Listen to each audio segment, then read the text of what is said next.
And I've been hearing about DACA for so many years. Some people call it dreamers. It's not dreamers. Don't fall into that trap.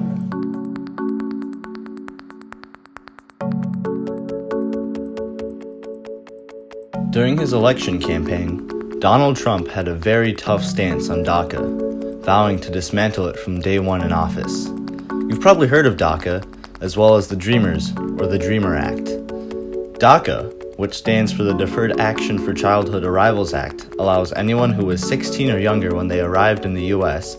and have lived there since before July 15, 2007, to obtain a permit protecting them from deportation. Next up are the Dreamers. Basically an extension to DACA, the DREAM Act would enable people who have lived in the U.S. for at least 4 years and had come to the U.S. before turning 18 the ability to go to school, get a legal job, and eventually become a citizen. Unfortunately, the DREAM Act has not been able to make it past Senate for 16 years, and now with Trump in office, DACA is in danger of being taken down altogether. Well, my name is Taifi Phan Quang. I am a professional photographer.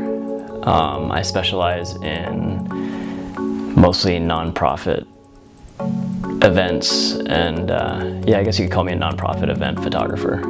Taifi recently did some work at a DACA protest in St. Paul, and I wanted to get his perspective as someone looking in through a lens. I feel like my community members aren't represented correctly within mainstream media, so my skill set as a photographer is my way of contributing. A lot of times in mainstream media, they like to portray these actions and protests. They like to portray the people, the community members that are involved in these actions as kind of belligerent and angry, and the saying that if it bleeds, it leads. As of 2017, it is estimated that there are a little over 12.5 million undocumented immigrants living in the United States. Of those 12 million, around 800,000 are protected by DACA. Those who are unprotected have to deal with under-the-table jobs with low wages and terrible working conditions, as well as the fear of being discovered and deported. More than that, with the exception of 12 states, driver's licenses cannot be obtained by unprotected people, which lowers the standard of living and makes stable life harder than it already is.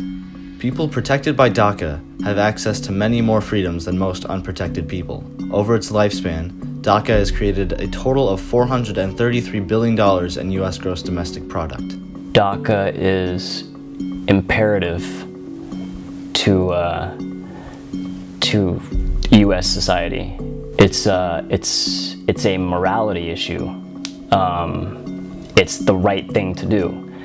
We're talking about these young people that came to this country as children. They didn't really have a say in the matter, but they came here out of survival. DACA has been in danger ever since Donald Trump began running for presidency. On September 5th, 2017, the Trump administration announced that it would be rescinding DACA. What that means right now is that any DACA application submitted after September 5th of 2018 will be rejected, and any permit renewals for DACA must have been submitted by October 5th of 2017. So what can we do? It would be tragic if our country let the dreamers slip through its fingers. If this is something you feel strongly about, get involved. Let your voice be heard. Spread the word. Go to protests. Anything that gets the message out there won't be a waste. People who leave their country for their safety shouldn't have to worry about being forced back home. It's funny because it's all, I don't want to necessarily say common sense, but it's logic and rationale. And there's facts and there's stats that prove that immigrants are really what make this country what it is. That's why DACA is important.